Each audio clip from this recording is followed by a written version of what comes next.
Hi friends, let's talk camera and let's talk about my favorite film SLR, the Minolta XD7. I have the Minolta XD7 here sitting on my desk because that's the European name Minolta gave that camera, and I'm located in Berlin, Germany. In North America it had the name XD11 and in Asia XD or XDS. A little bit of backstory to myself. I started film photography in 2012 when buying a Minolta X700 at a flea market. And I really liked the 80s design the Minolta X700 had to it. And it's a very reliable and capable machine with a very nice cloth shutter and a dedicated program mode dial. So it's very nice for the beginner.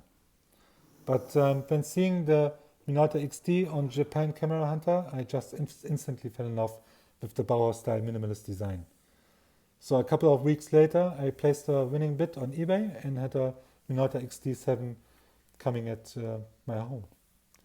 The first thing what I've noticed when picking it up was the weight to it. It's not heavy nor flimsy. It's just balanced. Perfectly balanced, in my book at least. And there's cold metal you feel next, because there's very little plastic used at the Minolta XD7. The chassis design is also a product of Minolta and Light's partnering and is also parent to Leica's R4 to R7 SLR bodies. So much so that you could swap the Minolta XD7 film backdoor to a Leica R4 to R7 film backdoor, so you could have a film window in your Minolta. The overall build quality is superb. Every button and dial gives reassuring feedback, and I really like the sounds.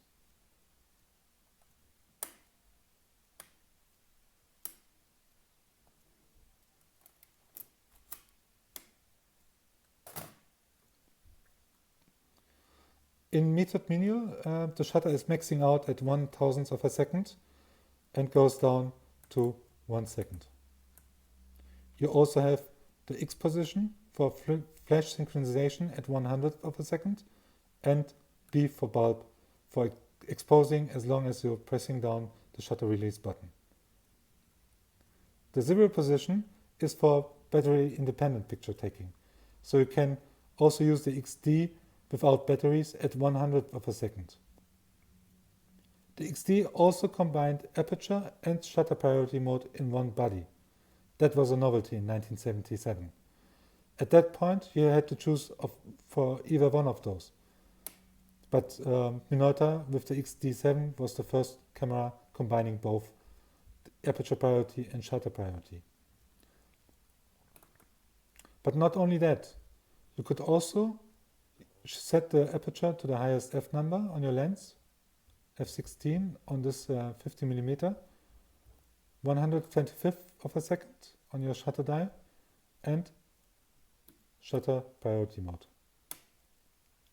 Minolta would call this go for green and describe that as an automation where the camera would choose aperture and shutter speed automatically according to the lighting situation.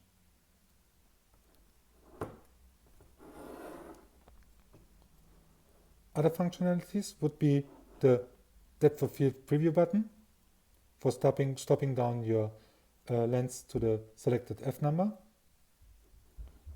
a self timer ranging from 2 seconds to 10 seconds, a PC synchronization socket for studio flash use, exposure compensation dial ranging from -2 to +2.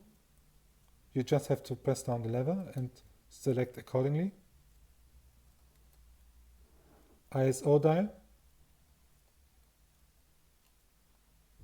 ranging up to 3200. Right now I'm using Portra 400, and by setting my ISO to 200 I'm overexposing Portra by 2 stops because I want to see the results. You also have a viewfinder curtain to close the viewfinder for long exposures, so your picture wouldn't be influenced by stray light coming through the viewfinder. And of course the frame counter window. Right now I have the 50mm f1.7 attached to the Minolta, and I think it's the perfect compromise between heaviness and compactness, because the form factor of the XD7, as I think, calls for a small compact lens. But you can also use the 45 f2 lens.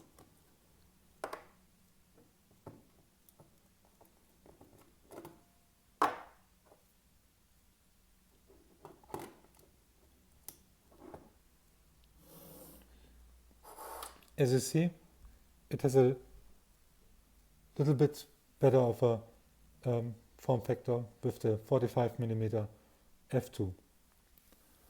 So in conclusion, I would suggest the XD7 for any photographer interested in film photography, beginner or professional.